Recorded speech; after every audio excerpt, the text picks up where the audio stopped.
Percy Bysshe Shelley. I met a traveller from an antique land, who said, "Two vast and trunkless legs of stone stand in the desert.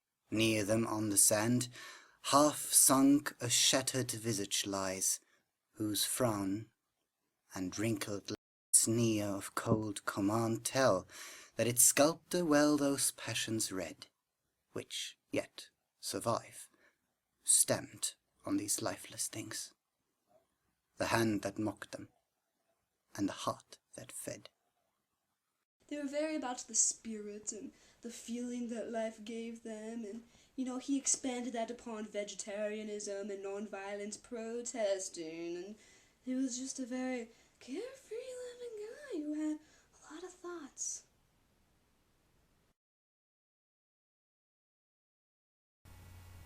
Idealism influenced both Percy Shelley and his wife's writings by exhibiting their radical ideas. The time period in which they presided also contributed to their most famous pieces, mostly by politics. Although he lived a tragically shortened life, his legacy that has inspired so many was originally influenced by the spiritual interpretation of experience. In a rather large estate in Horsham, Sussex, England, at Field Place, Percy Bysshe Shelley's feminine-looking body was introduced to this world on August 4th, 1792. Growing up as one of 7 children, Shelley was forced to share his parents' attention with 5 brothers and one rather unlucky sister.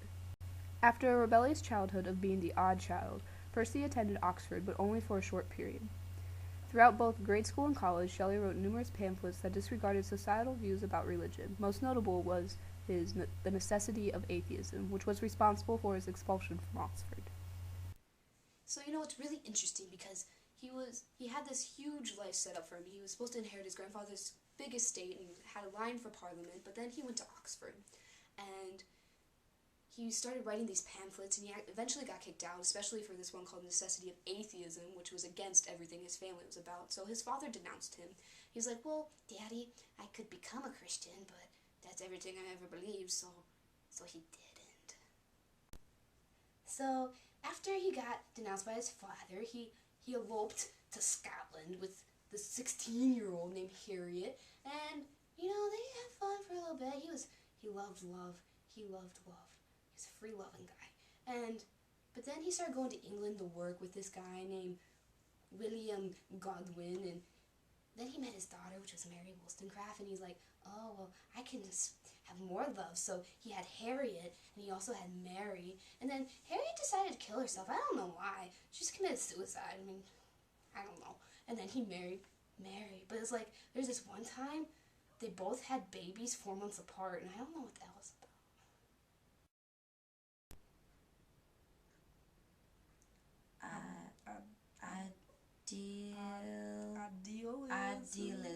Idealism. Many of Shelley's idealistic views revolved around nonviolence and even vegetarianism. For Shelley and many other philosophers of his time, such as his good friend Lord Byron, idealism was a way to embrace the mind and body, similar to a religious focus, but without any external being or forcing control. Idealistic views believe that the mind and intangible feelings are reality and should ultimately control not just an individual but also a society.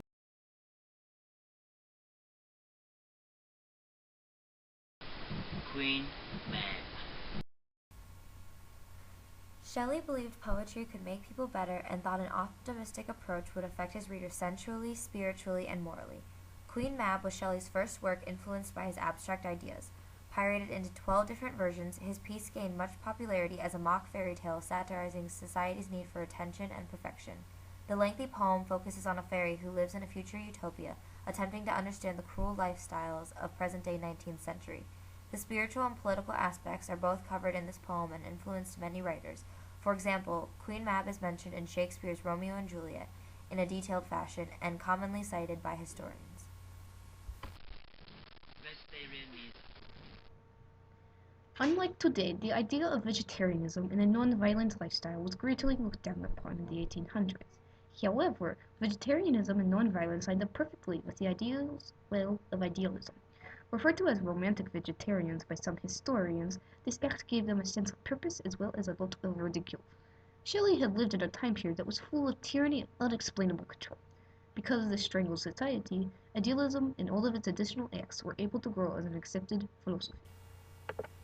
Although not commonly recognized by the average reader, Mary Shelley's creation of the creature as a vegetarian contained a large purpose. As she and her husband went against the status quo in her surroundings, they gained vast amounts of criticism. The creature was horrific and powerful, yet did not need meat to glorify his knowledge or strength. Her decision resulted in Frankenstein's lack of attention and did not show any signs of popularity due to her need for advocating the harmfulness of consuming meat. Ozymandias. And on the pedestal these words appear: My name is Ozymandias, King of Kings. Look on my works, ye mighty, and despair. Nothing beside remains. Round the decay of that colossal wreck, boundless and bare, the lone and level sands stretch far away. One of Shelley's most notable poems is also one of the shortest, but contains the largest message. The statue in the piece signifies any ruler who desires power over all people. But ultimately, after time has elapsed, every power-crazed man will fall, and the people will prosper. The desolate imagery Shelley incorporates also promotes a bittersweet tone, which presented a stronger effect on the reader or listener during his time. His goal in the writing of Ozymandias was to send a message to all people wanting an escape from the coercive yet uncivilized government. Upon the publication of the successful poem, many joined the idealism revolution and added to the rapidly spreading philosophy. Because of the time period in which Shelley lived, his idealistic views were able to relate to politics. During his lifetime, Shelley lived in a Europe that was controlled by Napoleon. During this era, there seemed to be a common theme for people to want vast amounts of power, and Shelley was predicting this need to be the downfall of society as a whole. Although Ozymandias is referring to how little power the rulers had in general, the poem easily foreshadows how Napoleon was exiled. The time period in which he resided in gave Shelley the inspiration he needed to be an exceptional writer, poet, and scholar, despite the societal norms. As he began the rolling stone of idealism, him and other revolutionaries wanted to rid the world of basically a set structure, and by doing so would create the utopian culture they so longed for. Although his life was cut tragically short at the age of 29, Percy Bysshe Shelley was one of the most accredited young men who impacted others years after his life. Writers such as Shakespeare, Karl Marx, and Upton Sinclair, as well as historical figures Gandhi and Henry David Thoreau, and shaped some of their most noted philosophies. Because of his bold arguments and beliefs, Shelley was able to expand those ideas onto others and spread the spiritual experience. Although he is rarely recognized, the influence he provided created some of the most amazing works, even centuries after his death.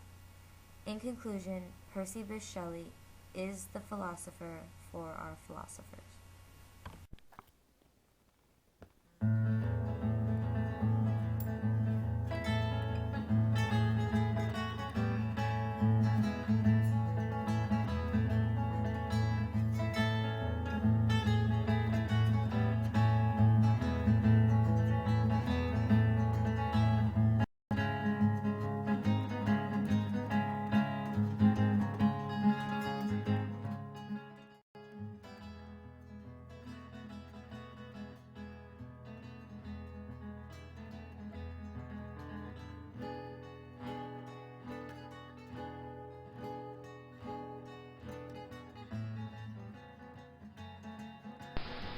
What's it all about?